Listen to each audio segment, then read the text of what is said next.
Thanks for staying with us on Point. President Cyril Ramaphosa is expected to open Corobrick's new factory in Driefontein, Carltonville. SABC News reporter Samkele Maseko is there. Let's cross live to him. A very good afternoon to Samkele. Just describe to us what else is taking place there.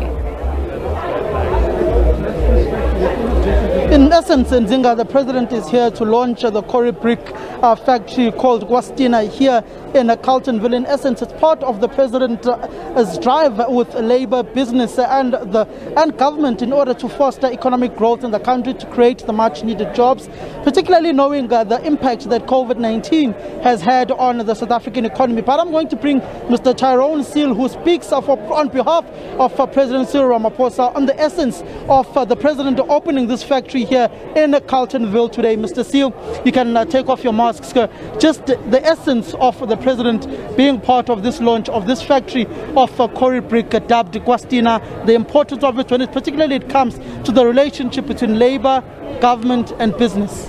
Well, I think you're absolutely right that this is an important occasion because it's investments and the realization of investments of this kind that moves our economy forward, that enables our economic reconstruction and recovery program.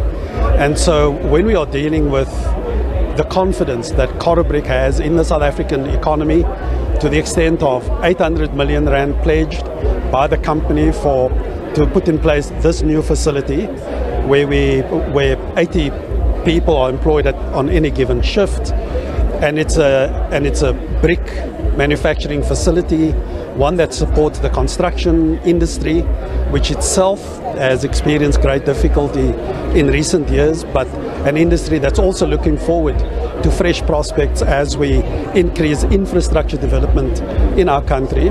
When I think against that context, a facility like this and a moment of, let's call it celebration, of a realized investment, an investment that employs people, that adds to our industrialization base, because there are a number of innovations that have gone into establishing this facility. I think on a day like this, we should say that we aren't standing still, we're moving forward, and Corobrick is making a very important, is placing a very important brick in that wall of economic recovery and reconstruction today.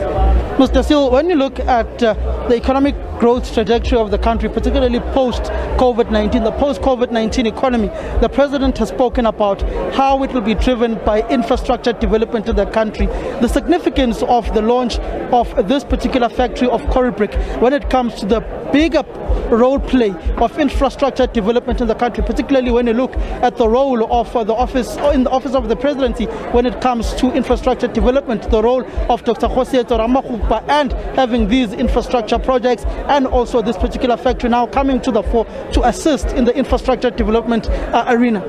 Well, I think that what you have described is and described very accurately, is the process by which we create the environment for investment, the processes we put in place to ensure that we are able to realize investment, that we are able to realize economic activity, and particularly economic activity that will help us address the deep challenge we have of more than 12 million South Africans being unemployed. And so infrastructure development is one of those labor-absorbing, labor-intensive sectors where we have an opportunity to create more work opportunities for more South Africans. And as that infrastructure is developed, it then has this effect of influencing and impacting positively on other economic sectors that are dependent on infrastructure as an enabler in our economy. How will this factory be productive, Mr. Seal, knowing that Eskom is rolling out load shedding, the knock-on effects and the impact that it could have, particularly to industry in the country?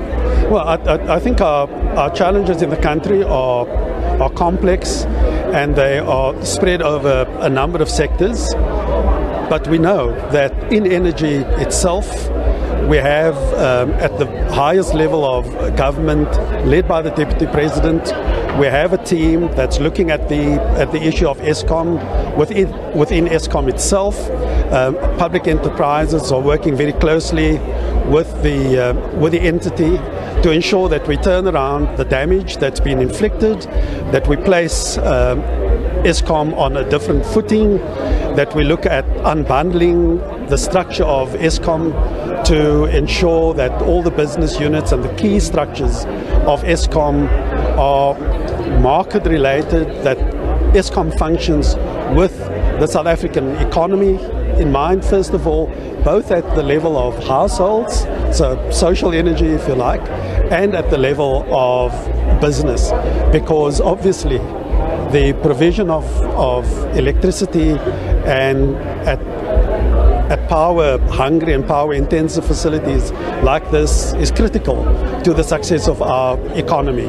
But there is no stone unturned in our efforts to improve where we've fallen short in the past and in laying the foundations for an efficient, inclusive, modern South African economy that is able to facilitate our growth into the future. Thank you very much, Mr. Tyrone Seal. That is Mr. Tyrone Seal, who speaks on behalf of President Cyril Ramaphosa, who is expected to arrive here in Carltonville at the Corobrick plant, Kwastina, any point from now. We also have seen the Premier of Gauteng, Mr. David Makhura, who is also here. We're just going to try and ask our colleague, Mr. Ntebu Mkobo, just to try and grab the Premier of Gauteng for us, which is David Makhura, and the importance of this investment within this particular part of the country here in Western area. As we wait for Mr. Mukobo to come with the Premier of Gauteng, David Makhura, they did say that this Corobrick plant employs about 80 people on any ordinary shift, which has pretty much will assist in the creation of the much needed jobs, particularly within this Carltonville area, where there is large numbers of unemployment, poverty and inequality, particularly knowing that there are also neighboring mines in the area. But it seems as if the Premier is going inside now, as the Deputy Minister of Trade and Industry, Fikile Majola, is also inside, as the President is arriving any point from now in Nzinga. Samkele, Maseko giving us an update there. President Cyril Ramaphosa is set to open that Corobrick factory. Samkele will also be following that story and obviously taking a look at, sometimes we see these big announcements, but like we've seen with the Aspen plant, Aspen may be closing if they don't get big orders for their vaccine factory that they're open to much fanfare, because no one has ordered one vaccine from them. So Samkele will be following that story and getting the answers as he always does.